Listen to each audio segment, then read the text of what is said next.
Добър вечер, господин Борисов. Добър вечер на вас, уважаеми зрители. Отново е четвъртък, отново е 20 часа и 30 минути и ви отново сте с популярното вече предаване Турбулентност на телевизия СКАТ, канал Плюс, на живо с Ангел Бождаров, поразяващо от Старен Дето Вьорнер или Бургаският Онуфри, както ви харесва, уважаеми зрители.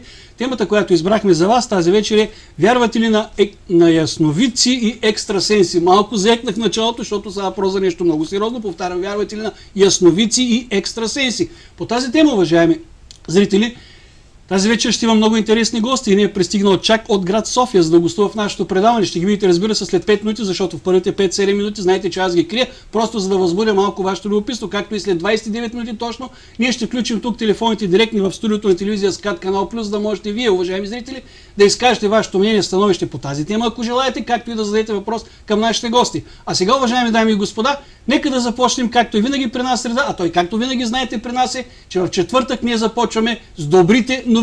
През тази седмица добри новини дал Господ, не губим време. Нека да започнем с първата. Колеги, ако обичате, нека да покажем първата новина на вашите зрители, за да могат те да и се зарадват. Виждате, уважаеми зрители, на вашите екрани: майка би учителка с вик. Овца, обирате банки. Повтарям, майка би учителка с вик. Овца, обирате банки. Става въпрос, че майката Тюркан Басриева се е нахвърлила върху учителката Хатидже Караджова за това, че учителката е направила забележка на нейната дъщеря. Благодаря ви, колеги. Искам сега да се обърна към майката, госпожа Тюркан Басриева. За да ме разбере по-добре, ще го кажа на чист майчин език. Тюрхан Ханам, Бумурафет, Ауропа и Чиок.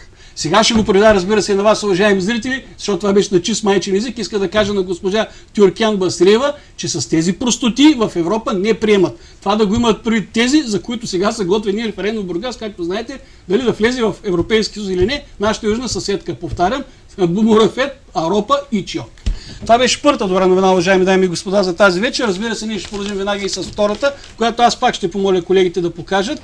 Обичате, колеги, да я покажете. Тя също е много интересна. Може да го фокусираме малко. Благодаря. Виждате, уважаеми зрители, БСП в банята. Повтарям, БСП в банята и отдолу с малки букви. Ще ви прочета по стар обичай. С закуска и масажи, с сауна, червените тръгнаха към местната власт. Благодаря ви, колеги. Уважаеми зрители, виждате какво се получава на практика. Моята любима партия, знаете, че аз съм стар социалист, така по убеждение, нищо съм от 20 години на СРС, моята любима партия БСП отново е в басейна, отново се готви да вземе властта на местните избори и отново това става с сауна и с масажи. 4-звезден хотел, хем са опозиция. Може ли да се сетите, като дойдат на власт, в колко звезден хотел ще правят сауна, масажи и басейна? А? Като дойдат на власт, искам да кажа, в колко звезден хотел е ясно, от 5 нагоре. Въпросът е, кой ще плаща масраф, пак вие ще го плащате, кой друг не го плаща аз. Уважаеми дами и господа, следващата добра новина, която съм ви подготвил, от която ще взема малко по-сериозно отношение, ще помоля, колеги, да фокусирате. По-височка е така тая добра новина, защото е много интересна. Бихте ли показали, колеги? Благодаря ви. Виждате, уважаеми зрители, на вашия екран нещо невероятно, което казва депутатът. Я да го видя как му беше името на този юнак. Кирил Добрев е нашето момче, точно така. Което казва депутата Кирил Добрев, уважаеми зрители. Колеги, покажете го пак този юнак. Виждате, уважаеми дами и господа, депутата Кирил Добрев, който казва: на БСП сега и трябва луд с пушка. Повтарям, на БСП сега и трябва луд с пушка. Благодаря ви, колеги. Уважаеми господин Добрев, напълно съм съгласен с вас, че в момента на БСП и трябва луд с пушка, за да може да се справи с тези от нашата партия, които крадаха, които замазваха, които направиха заменките и така нататък. Обаче, господин Добрев, аз като стар един политически анализатор искам да дам своите скромни предложения и мнения, защото ми се струва, че само един луд с пушка на нашата партия няма да изстигне. Много са хората, които крадаха. Затова лично аз предлагам следните няколко скромни предложения. Първото е, предлагам да се направи една група нинджи. В тази група нинджи предлагам да влязат Сергей Станишев, Кристиян Вигенин и Азер Миликов. Тази група трябва да бъде въоръжена с палки и с червени прашки, за да може здраво да гони тези крадци, да стане едно страхотно садомазо, да им скри топката, дето се казва. Само трябва да внимаваме тази група, дето е с палките и червените прашки, да не вземе да се умеши с гей парада София, че ако им фърляте на мишени, няма да се разбере кой е гей парад, кой е група нинджи. Значи, второто ми предложение, което бих искал да ви предложа, да се направи едно картечарско гнездо. Това картечарско гнездо аз предлагам да участват Татяна Дончева, Велислава Дърева и Емел Етем. Качваме ги горе някъде на амбразурата, слагаме картешницата там и поне ще я карат на партизански живот, най-малко 10 няма да се бръснат и на трите мустаците ще погнинат като на Филип Тотио. И тогава какво ще стане? Крадците въобще няма да им трябва картешница. Само като ги видят трите с големите мустаци като Филип Тотио и се простират долу, най-малко си инсулт. Така ще се изплашат, че най-малко си инсулт.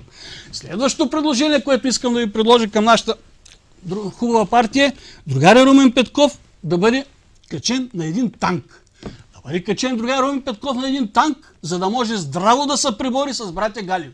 В зависимост от обстановката обаче, може да ги качи в танка. Нали? Искам да кажа, ако се развърнат някой милион, някой пачки големи пари, може да качи в танка. Само ще вам моля да дадете на другаря Петков една карта на София, да не би да се нахакат тия тримата без да искат в Софийския затвор, защото тогава, вместо да пеят три танкиста, три весело и друго, знаете песента, нали?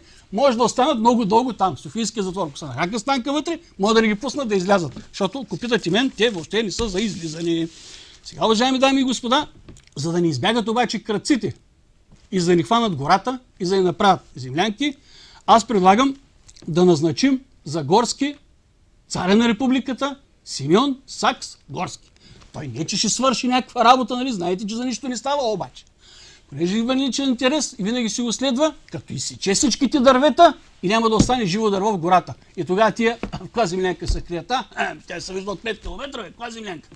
Уважаеми дами и господа, предлагам другия коалиционен партньор да не го изоставим, защото ще се обиди, нали става въпрос, да има наблюдаващ бойните действия, който да предава чрез сателит за всички телевизии, за да гледаме ние какво става в нашата партия, как се изтрепват крадците. Предлагам за наблюдаващ бойните действия да значим другаря Ахмед Доган. Да назначим Ахмед Доган, защото той има голям политически опит, познава всички крадци, а и взима ефтино. Хонорара му е само 1,5 милиона. Както знаете, само 1,5 милиона взима хонорар, ще минем ефтино. Уважаеми дами и господа, приключвам с моите предложения, като предлагам главнокомандващ на цялата операция да бъде кой? Ами как кой? Другаря Първанов. Другаря Първанов да бъде главнокомандващ на цялата операция. Как операция? Те са кооперация, само не се знае кой с кого е. Значи другаря Първанов да бъде главнокомандващ на цялата операция, защото той има тънки връзки, близки връзки с държавна сигурност, знае как стават тия работи, а пек е най-добрият стрелец на републиката. Искам да кажа, че е отстрелял много дивеч. То, както знаете, той като се върне скоро след една година в БСП, не само ще ги отстреля, той ще ги поразкара половината, там ще ги разкара, ама това ще стане след една година, като се върне там. Уважаеми господин Добрев, това са моите скромни предложения, за да може нашата партия да се очисти и отново да кандидатства за властта. Както ще разберете по-късно, след 8 години, т.е. вече 7, защото една година мина на бати Бойко, след 7 години Сергей Станишев се връща на власт. Ама етап ви се струва, сега ще видите какво стане в следващите минути в нашето предаване. Уважаеми дами и господа, това бяха добрите новини за тази вечер. Шегата си е шега, но аз смятам да започнем малко по-сериозно по нашата тема, която сме предвидили за вас тази вечер, а тя е, вярвате ли, на ясновици екстрасенси. Я да го махнем тук, Добрев, да не плашим децата. Виж, някой ще го фане пак камерата втори път. Аз съм мисля, че достатъчен за това нещо. Така, уважаеми дами и господа, бързам да ви представя моите гости, които съм поканил тази вечер тук в студиото. Веднага до мен госпожа Антоанета Титянова. Добър вечер, госпожо Титянова. Добър ден, добър вечер на благодаря ви, че приехте поканата. Предаването Турбулентност и надявам се наистина да има турбулентност по темата, която ще дискутираме. Аз съм сигурен, че ще има, защото тя е тъй интересна. Като започна с 3 интересни новини, а темата е за ясновидството, явно има приемственост, защото аз в моите детски години си спомням книгата на Иван Славов, където имаше един много хубав сниман надпис в баня, напред към социализма и отдолу другата табелка само по чехли. Явно, напред към социализма само по чехли. Да, две табелки и беше много удачно. Явно има наистина потомственост и приемност. Като гледам напред по социализма са само по червени прашки. Така, веднага до нея, уважаеми зрители, искам да ви представя господин Станислав Марашки. Добър вечер, господин. Добър вечер. Добре дошли в студиото на телевизия СКАТ. Благодаря и на вас, че приехте моята покана. И така, уважаеми гости, нека да си хванем направо бика за рогата. Искам да кажа да започнем направо по темата и с въпросите. Ще започнем, разбира се, нашата дама. Госпожо Титянова, защо написахте книга за ясновидството? Между другото, нашите зрители не знаят, вие защо сте в Бургас днеска? Аз съм по покана на читалище ФАР и съм благодарна на господин Марашки, че ме покани да представя книгата предсказанията, роден за пророк. Всъщност не съм го правила. На тази камера, нека да я видят като... Ето книгата. Да, ще я покажа. Ето на тази камера, защото говорим за книга. И тя е добре позната, защото задръжте. още първия ден се беше изчерпала. Аз се обиколих доста репове, докато сама си купих от репа книга, защото стандарт не благоволиха да ми дадат. Значи вие сте тук, за да представите тази книга. Аз за втори път представям книга в Бургас и до сега не съм я представяла, не съм намирала за потребно да го правя, но в Бургас винаги с удоволствие идвам да го направя, защото смятам, че когато човек проявява интерес към дадена тема, винаги трябва да се уважи. Това ще да питам, защо написахте тази книга, която е за ясновидството? Защо? Тя не е моя. Значи аз имам много книги написани на тази тема, но не съм си слагала името над тях, защото не съм смятала за потребно, защото в тази сфера много хора искат да имат книги, но те не могат да ги напишат, но по никакъв начин не съм го обвързала, защото когато един журналист си сложи името над една книга, все пак това го обвързва. Аз лично не бих могла да пиша книги за който и да е.